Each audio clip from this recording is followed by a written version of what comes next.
Hey everyone, welcome to the channel. All things Middle Earth here with a gold gear tier list. This is from stream, but this is our short version. So I'm basically going to explain very quickly what each of the tiers mean and then give you the final snapshot of the final version of the tier list. If you'd like more information, there is a full version, which is linked down in the description below. You'll also see, if you look right over here, this right here is a description of the long version video, the full version video.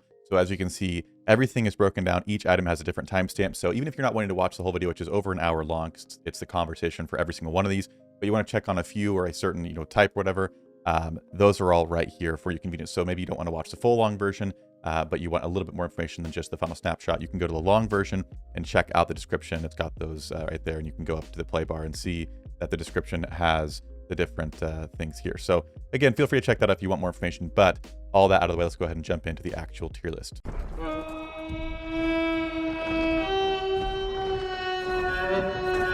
Okay, so like I said, this is the short version, so we're just going to go through what the actual tiers mean. So if you look over here, up top, we have the Balrog tier. This is the top tier, and this basically means these are the items that have the widest variety of use and are actually useful for the most amount of commanders. So again, Gigantic Hammer can be best in slot for so many, the Cask of Submerged Isle, so on and so forth. You could run these on multiple commanders and never really have enough of them. Not only that, but also a lot of them are very good with high refinement as well. So on top of needing them for refinement, like I personally have 2 Palantirs, gonna work on a second Aegis Hunter's Guide when I can get it. As soon as I can get one Aegis Cask, I'm gonna get another one. Gigantic Camera, I want a second one. So these are all multiple use. Don't get rid of them unless you really know what you're doing and you're not interested in using these. These are the kind of best items in the game, in my opinion. So these are the very, very, best of the best in terms of gear. Next up is the A tier. The items in this category are best in slot for a certain type of commander. So for example, the Cleave Axe of Khazad-dûm is the best in slot for damage dealing commanders.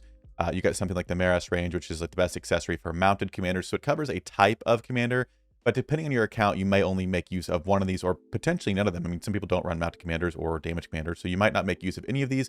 But then again, you could also potentially run multiple of them if you like damage commanders or mounted commanders or whatever it is. So all these items in this category fit to a certain like type or category of commander, not necessarily like general best use, but they are best in slot on more than one or at least almost up to an entire type. So these are ones to keep your eyes on.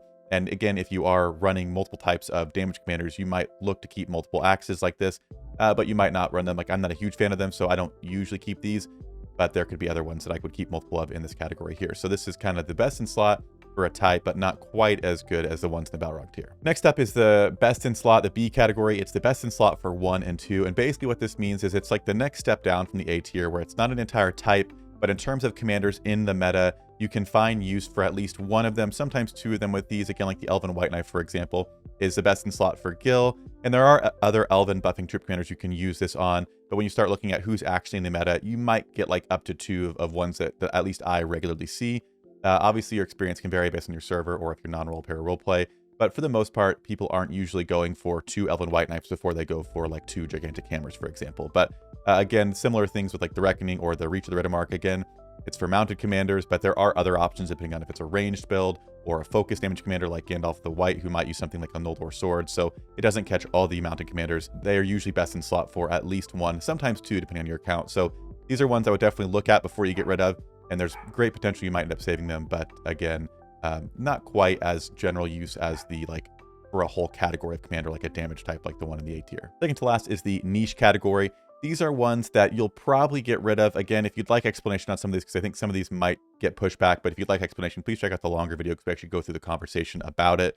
But again, these ones, for the most part, for me, are more niche use. If you have a certain commander at a certain respect that you enjoy running, some of these have niche builds you can run with them that will see really good use and you wouldn't be upset with investment in them. But in terms of if you're just starting out, especially, and you're looking at this entire list, these are not ones I would personally start with. The Smoking Pipe is an example of one that is so closely matched by the purple version, the purple Smoking Pipe, that if you're a newer player and you are hurting for accessories, I would much more encourage you to upgrade to something like a Palantir or a Fiddle or a Maras Reigns. Like the list goes on and on above a Smoking Pipe that has a purple equivalent, basically. I'm not saying it's 1 for 1, but it's very close and it's out healed by the purple pipe. So again, the purple pipe is one that I would use instead of the gold one, whereas the Maras Reigns, for example, or the Planter, they don't have purple gear versions. There's not a purple mounted accessory that's anywhere close to the Maras Reigns. So it's one that to me is not worth investment. And if you're a huge whale, potentially you've got some commanders you'd use it on. But overall, I think you'd use your gear better if you put it up in the top, up in the higher categories instead of the, niche category. But again, there's different ones that if you're interested, you could check out the video and see the different examples that were given. But for the most part, it's pretty niche shoes when you get into that category. And last, and actually least, is the dustbin. Again, these are all ones that have just better equivalents, either higher up in the list or in terms of purple gear. They're beat out by a Cutlass, they're beat out by the Mirkwood bow, whatever it is. They're just not that good. And again, some of them require high refinement to even have potential to be good. And the conversation is just, why would you invest in something that needs high refinement to have potential when there's ones that even don't need refinement or very little to have much better use? So again, the gold gear in this game isn't super forgiving. We do have the new hammer that allows you to break down gear after every season. You have to get them in the end of season shop. So it's a lot more forgiving than it was.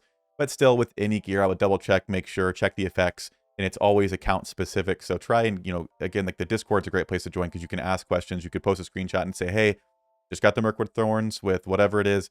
Is this good? And the answer is probably going to be no.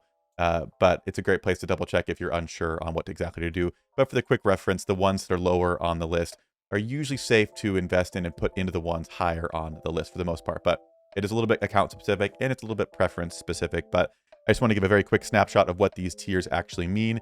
But again, that's going to do it for the short version of the video. Again, if you'd like more details and information, check out the long version, which is linked down below. But that's going to do it for the short form, and I hope to see you all in a future video.